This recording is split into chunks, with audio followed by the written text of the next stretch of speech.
Classic NCERT SST paper CTET के लिए अति महत्वपूर्ण सेशन है। अध्याय 3 आरंभिक नगर। पुराने भवन का संरक्षण।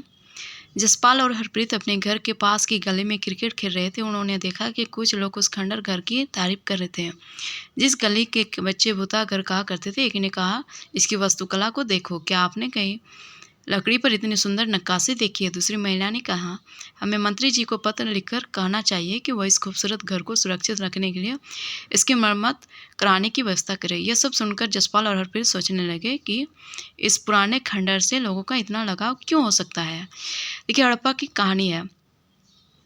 अक्सर पुरानी इमारत अपनी कहानी बताती है। हम लोग जानते हैं कि पुरानी इमारत कुछ न कुछ उसमें बात होता है, उसमें कहानी रहती है। लगभग 150 साल पहले जब पंजाब में पहली बार रेलवे लाइनें बिछाई जा रही थी, तो इस काम में जुटे इंजीनियरों का अचानक हड़प्पा पुरस्थल मिला जो आधुनिक पाकिस्तान में है। उन्होंने सोचा कि यह ऐसा खंडर है जहाँ से अच्छी ईंटें मिलेगी। यह सोचकर वे हड़प्पा के खंडरों से हजारों ईंटें उखाड़ ले गए, जिससे उन्होंने रेलवे लाइनें बिछाई। इससे कई इमारतें पूरी तरह नष्ट हो गई। उसके बाद लगभग 80 साल पहले पुरातत्वविदों ने इस स्थल को ढूंढा और तब पता चला कि यह खंडर उपमहाद्वीप के सबसे पुराना शहरों में से एक है। चूँकि इस नगर की खोज सबसे पहले हुई थी, इसलिए बाद में मिलने वाले इस तरह के सभी पुरास्थलों में जो इमारतें और चीज़ें मिली, उन्हें हड़प्पा सभ्यता की इमारतें कहा गया। इन शहरों का निर्माण 4700 साल पहले हुआ था। देखिए, इन नगरों की क्या विशेषता है। इन नगरों में से कई को दो या इससे ज़्यादा हिस्सों में विभाजित किया गया। प्रायः पश्चिमी भाग छोटा था लेकिन ऊंचाई पर बना था। पश्चिमी भाग छोटा था लेकिन ऊंचाई पर बना था और पूर्वी भाग बड़ा था लेकिन उसे निचले इलाके में था। जो पश्चिमी भाग छोटा था लेकिन वो ऊंचाई पर था और पूर्वी भाग बड़ा था लेकिन निचले इलाके में था। ऊंचाई वाले भाग को पुरातत्वविदों ने नगर दुर्ग कहा और निचले हिस्से को निचला नगर कहा। दोनों हिस्सों की 4 दीवारियाँ पक्की ईंटों की बनाई जाती थी। इसकी ईंटों इतनी अच्छी पकी थी कि हजारों सालों बाद आज तक उनकी दीवारें खड़ी रही। दीवारें बनाने के लिए ईंटों की चिनाई इस तरह करते थे जिससे कि दीवारें खूब मजबूत रहे। कुछ नगरों के नगर दुर्ग में कुछ खास इमारतें बनाई गई थी। मिसाल के तौर पर मोहनजोदड़ो में खास तालाब बनाया था जिसे पुरातत्वविदों ने महान स्नानागार कहा है। इस तालाब को बनाने में ईंट और प्लास्टर का इस्तेमाल किया गया था। देखिए, ईंट और प्लास्टर का इस्तेमाल किया गया था तालाब को बनाने के लिए। इसमें पानी का रिसाव रोकने के लिए प्लास्टर के ऊपर चारकोल की परत चढ़ाई गई थी। तो ये पानी के रिसाव का भी व्यवस्था था। प्लास्टर के ऊपर चारकोल की परत चढ़ाई गई थी। फ्रेंड्स, जो टॉपिक इम्पोर्टेंट उसको मैं दोहराती हूँ। इस सरोवर में 2 तरफ से उतरने के लिए सीढ़ियाँ बनाई गई थी। दोनों तरफ से सीढ़ियाँ बनाई गई थी और चारों ओर कमरे में बनाए गए थे और उसके चारों ओर कमरे बनाए गए थे। इसमें भरने के लिए पानी कुएं से निकाला जाता था। उपयोग के बाद इसे खाली कर दिया जाता था। जब तक उपयोग किया जाता था तब तक पानी कुआं से भरा जाता था। इसके बाद उसको खाली कर दिया जाता था। शायद यहाँ पर विशिष्ट नागरिक विशेष अवसर पर स्नान किया करते थे। देखिए, ये मानचित्र है। यहाँ पर झेलम नदी, चेनाब नदी, रावी नदी, हड़प्पा है। वहीं पर हड़प्पा है, इसके सामने हड़प्पा है। फिर सिंधु नदी, मोहनजोदड़ो, सतकाको या चन्नूदोड़ो, इधर फिर राखीगढ़ी, कालीबंगा, गौरीवाला और इधर चन्नूदोड़ो, फिर धोलावीरा, फिर सुरकोत्ता और लोथल। ठीक है, ये सब मानचित्र में है। यहाँ पर साइड में क्या लिखा हुआ है, ये नगर आधुनिक पाकिस्तान के पंजाब और सिंध प्रांत। देखिए, यह नगर आधुनिक पाकिस्तान में है, पंजाब और सिंध प्रांत में, और भारत के गुजरात, राजस्थान, हरियाणा और पंजाब में है। भारत के कहाँ पर? गुजरात, राजस्थान, हरियाणा और पंजाब प्रांत में मिले। इन सभी स्थलों से पुरातत्वविदों को अनोखी वस्तुएं भी मिली है।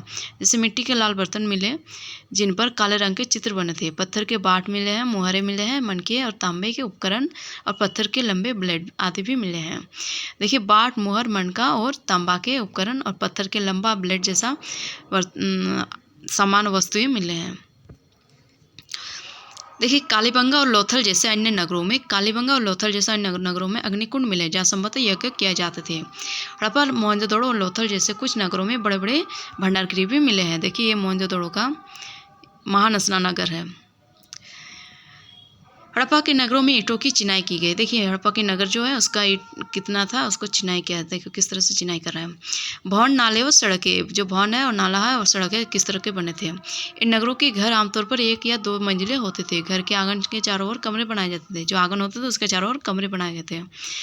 अधिकांश घरों में एक अलग स्नानागार होता था और कुछ घरों में कुएं भी होते थे। कई नगरों में ढके हुए नाले थे, इन्हें सावधानी से सीधी लाइन में बनाया गया था। हर नाली में हल्की ढलान होती थी ताकि पानी आसानी से बह सके। अक्सर घरों की नालियों को सड़कों की नालियों से जोड़ दिया जाता था, जो बाद में बड़े नालों में मिल जाते थे। नालों के ढके होने के कारण इनमें जगह जगह पर मैनहोल बनाए जाते थे। चूँकि नाले पूरी तरह से मतलब चारों ओर से ढके हुए थे और इसलिए उनका साफ सफाई के लिए मैनहोल भी बनाए गए थे, जिनके जरिए इनकी देखभाल और सफाई की जा सके। घर, नाले और सड़कों का निर्माण योजनाबद्ध तरीके से एक साथ ही किया जाता था। फ्रेंड्स, एनसीईआरटी बुक पढ़ना काफ़ी ज़रूरी बनता है, क्योंकि सीटेट में कहीं से भी एनसीईआरटी के कहीं से भी क्वेश्चन लेते हैं और विद्यार्थी इसमें कन्फ्यूज हो जाते हैं। इसलिए एनसीईआरटी बुक पढ़ना बहुत ज़रूरी बन जाता है। नगरीय जीवन, हड़प्पा की नगरों में बड़ी हलचल रहा करती होगी। देखिए नगरीय जीवन के बारे में, यहाँ पर ऐसे लोग रहते होंगे जो नगर की खास इमारतें बनाने की योजना में जुटे रहते थे। ये संबंधी यहाँ के शासक थे। यह भी संभव है कि ये शासक लोगों को भेजकर दूर दूर से धातु, बहुमूल्य पत्थर और अन्य उपयोगी चीज़ें मंगवाते थे।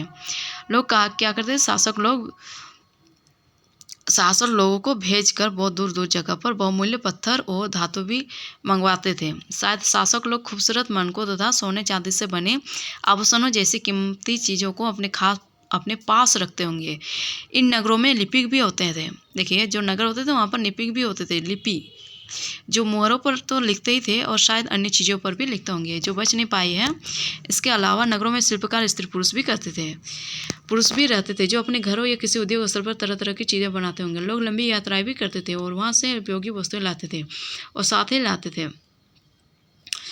सुदूर देशों की किस्से कहानियाँ, मिट्टी से बने कई खिलौने भी मिले हैं जिनसे बच्चे खेलते होंगे। देखिए इस साइड में ये हड़प्पा मोहनजोदड़ो के समय में उस समय का घर है। नगरी व्यवस्था देखिए किस तरह का सड़क है, किस तरह से नाला बना हुआ है और यहाँ पर कुआं है। ये सबसे ऊपर में मोहनजोदड़ो की एक सड़क और उसमें बना नाला है, ऊपर एक कुआं है और नीचे हड़प्पा की एक मुहर है। देखिए नीचे में एक हड़प्पा की ये साइड में ये मुहर है और ये सब खिलौने, मिट्टी के खिलौने हैं लेकिन पका हुआ है। देखिए ऊपर में जो है ये आर्ट है, कितने ध्यान से और उपयुक्त तरीके से बनाया गया है। और एक साइड में ये है बहुमूल्य धातु के क्या बोलते हैं, बहुमूल्य धातु के क्या है ये, कॉर्नेलियस क्या बोलेंगे इसको, मनके। ये मनके हैं, ये कॉर्नेलियन पत्थरों से बनाए गए थे। पत्थरों को काटकर और तराशकर बनाए जाते थे। इनके बीच छेद किए जाते थे, जो बीच में किस तरह से माला जैसा बनाया गया है और उसमें माला ताकि धागा डालकर माला बनाई जाती थी। मध्य में दाएं पत्थर के धारदार फलक है। देखिए ये धारदार फलक है, पत्थर के फलक हैं। यहाँ पर देखिए एक आदमी है, किस तरह से कढ़ाईदार वस्त्र पहने हुए हैं। इसका मूंछ कितने अच्छा से बना हुआ है। ये पत्थर की मूर्ति है, काफ़ी तराशा हुआ मूर्ति है, कितना अच्छा से बनाया गया है। संभवतः 7000 साल पहले मेहरगढ़ में कपास की खेती होती थी। मोहनजोदड़ो से कपड़े के टुकड़े के अवशेष, चांदी के एक फूलदान के ढक्कन तथा कुछ अन्य तांबे की वस्तुओं से चिपके हुए मिले हैं। पक्की मिट्टी तथा फैन से बनी तकड़ियाँ सूत कताई का संकेत देती है। देखिए पक्की मिट्टी जो फैन से बनी होती थी उसका तकड़ियाँ सूत कताई का संकेत देती है। इनमें से अधिकांश वस्तु का निर्माण विशेषज्ञों ने किया था। विशेषज्ञ उसे कहते हैं जो किसी खास चीज़ को बनाने के लिए खास प्रशिक्षण लेता है, जैसे पत्थर तराशना, मनके चमकाना या फिर मोहरों पर पच्चीकारी करना आदि। मूर्ति का चेहरा देखिए चित्र पर दिखाया गया है। तो चित्र पहले देख चुके हैं अच्छे से हम लोग। मूर्ति का चेहरा कितने आकर्षक ढंग से बनाया गया है और उसकी दाढ़ी कितनी अच्छी तरह से दर्शाई गई है। किसी विशेष जाहिर है कि किसी विशेषज्ञ का ही काम हो सकता है। हर व्यक्ति विशेषज्ञ नहीं हो सकता। जो जानकार है, जो विशेषज्ञ है वही ना बना सकेंगे।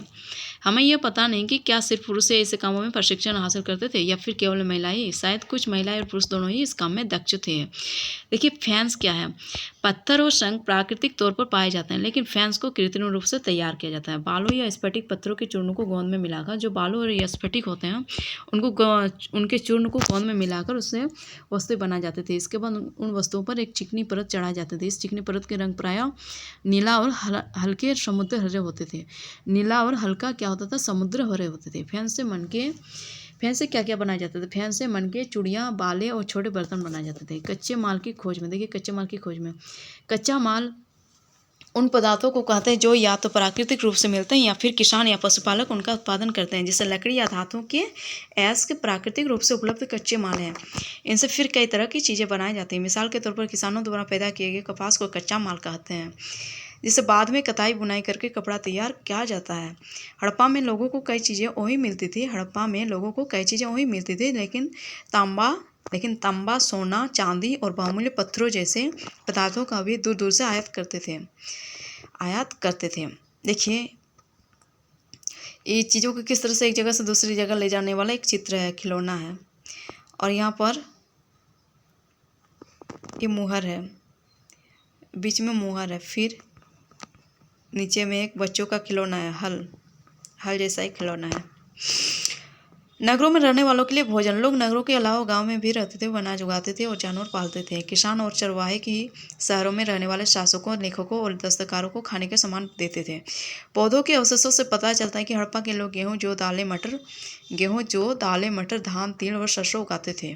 जमीन की खुदाई के लिए हल का प्रयोग एक नई बात थी। हड़प्पा काल के हल तो नहीं बच पाए हैं, क्योंकि वे प्रायः लकड़ी से बनाए जाते थे, लेकिन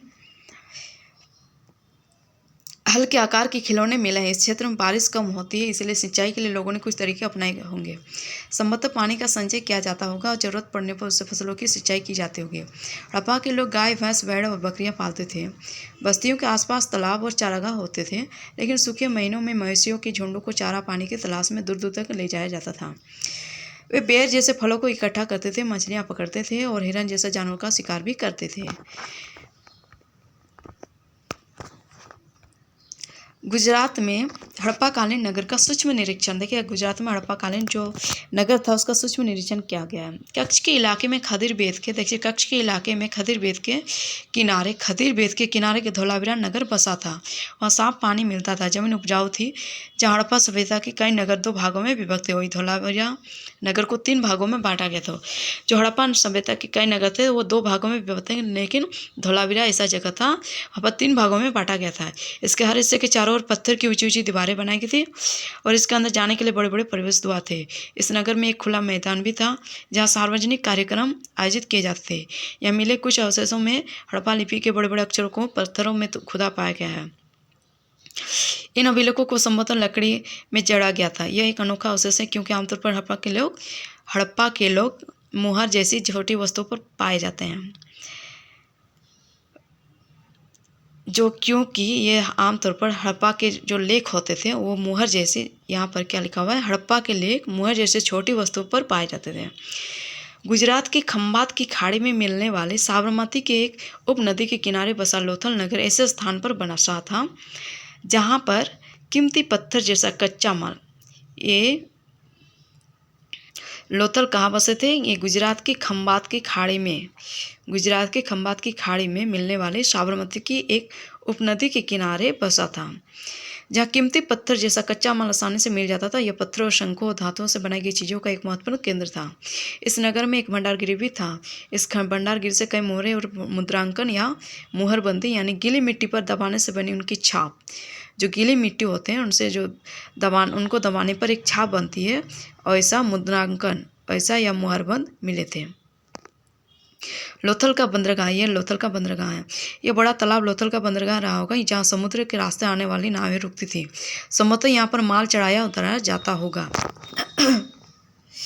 यहाँ पर एक इमारत मिली है जहाँ संभवतः मनके बनाने का काम होता था। पत्थर के टुकड़े, अदबने मनके भी मिले हैं, मनके बनाने वाले उपकरण और तैयार मनके भी मिले हैं। देखिए, मुद्रा यानी मुहर और मुद्रांकन या मुहरबंदी। मुहर का प्रयोग सामान से भरे उन डिब्बों या थैलों को चिन्हित करने के लिए किया जाता होगा जिन्हें एक जगह से दूसरी जगह भेजा जाता था। थैले को बंद करने के बाद उनकी मुहानों पर गीली मिट्टी पोतकर उन पर मुहर लगाई जाती थी। मुहर की छाप को मुहरबंदी कहते थे। मुहर की छाप को क्या कहते हैं? मुहरबंदी कहते थे। अगर ये छाप टूटी हुई होती थी तो यह साबित हो जाता था कि सामान के साथ छेड़छाड़ नहीं हुई है। अगर ये छाप टूटी हुई नहीं होती थी तो उसमें साबित हो जाता था कि ये सामान से छेड़छाड़ नहीं हुआ। अगर टूटा हुआ मिलता था तो उसे साबित होता था कि ये सामान से छेड़छाड़ किया गया है। सभ्यता के अंत का रहस्य। इस सभ्यता का अंत का रहस्य का क्या है? लगभग 3900 साल पहले एक बड़ा बदलाव देखने को मिलता है। अचानक लोगों ने इन नगरों को छोड़ दिया, लेखन, मोहर, बाटों का प्रयोग बंद हो गया।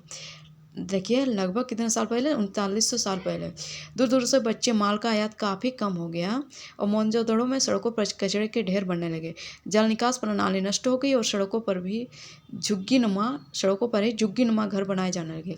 यह सब क्यों हुआ कुछ पता नहीं। कुछ विद्वानों का कहना है कि नदियाँ सूख गई थी, अन्य का कहना है कि जंगलों का विनाश हो गया था। इसका कारण ये हो सकता है कि ईंटें पकाने के लिए ईंधन की ज़रूरत पड़ती थी। इसके अलावा मवेशियों के बड़े बड़े झुंडों से चरागाह और घास वाले मैदान समाप्त हो गए होंगे। कुछ इलाकों में बाढ़ आ गई, लेकिन इन कारणों से यह स्पष्ट नहीं हो पाता है कि सभी नगरों का अंत कैसे होगा, क्योंकि बाढ़ और नदियों के सूखने का असर कुछ ही इलाकों में हुआ होगा। ऐसा लगता है कि शासकों का नियंत्रण समाप्त हो गया होगा। जो भी हुआ हो, परिवर्तन का असर बिल्कुल साफ दिखाई देता है। आधुनिक